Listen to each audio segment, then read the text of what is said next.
Question को आप तैयार कर लिए तो इसके बहुत से कॉन्सेप्ट आपको क्लियर हो जाएंगे। ठीक है, गोलू ने क्वेश्चन पूछा था, उसको समझ में आ भी रहा होगा ये बात कि यहाँ पर देखो, अभी तक उनका वही कमेंट्स आ रहा है। यहाँ पर आप देखो कि 3 = 2 + 1। देखो एक सामान्य सी बात है, यहाँ पर मेरी बात को ध्यान देना गोलू, खासकर आप जो पूछे हो। देखो मान लो ये संधि है, अब इस संधि पर बहुत से करंट आ रहे हैं और जा रहे हैं, तो सामान्य रूप से आप सोचो संधि पर तो केवल करंट का डिस्ट्रीब्यूशन हो रहा है, तो वहाँ पर करंट का उत्पादन कैसे होगा या करंट नष्ट कैसे होगा। मान लो 10 एम्पियर, 5 एम्पियर और 3 एम्पियर का करंट जा रहा है, 10 एम्पियर, 5 एम्पियर, 3 एम्पियर का करंट जा रहा है, तो 18 एम्पियर का करंट गया, तो 18 ही तो बाहर निकलेगा ना।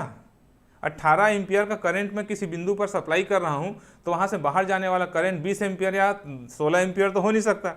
तो जितने जाएंगे वो इतने तो वहाँ से जाएंगे, वो तो केवल एक डिस्ट्रीब्यूशन पॉइंट है, वो तो केवल एक डिस्ट्रीब्यूशन पॉइंट है। ठीक है, तो संधि पर जाने वाली धाराओं का योगफल संधि से बाहर जाने वाली धाराओं के योगफल के बराबर होगा ही, क्योंकि न तो उस बिंदु पर करंट का उत्पादन हो रहा है, न तो उस बिंदु पर करंट नष्ट हो रहा है। तो जितना जाएगा वही तो बाहर निकलेगा ना।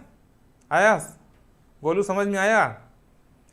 शून्य क्यों होता है, शून्य क्यों होता है? एक बात मेरे को समझ में नहीं आती, या आप लोग एक ही मैसेज को बहुत बार मत लिखा करो, हमको पढ़ के हेजिटेशन होता है। एक बार आप लिख दिए, मैं अच्छे क्वेश्चन को दिमाग में वाच कर लेता हूँ कि भाई इस क्वेश्चन का मुझे जवाब देना है, ये पूछने लायक क्वेश्चन है, तो हम उसको अपने माइंड में बिठा लेते हैं कि इसको हमको जवाब देना है। अब वही वही वही वही वही वही वही वही बार बार आप नहीं क्लियर करो, है ना।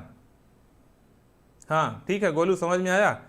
एक बार आप क्वेश्चन लिख दो, उसको मैं देख लेता हूँ, क्वेश्चन आते रहता है, हमारे दिमाग में रहता है।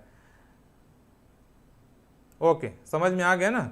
तो जितने करंट जाते हैं, अब धन्यवाद भी आप बहुत बार दे रहे हो one time thanks is sufficient, more than sufficient.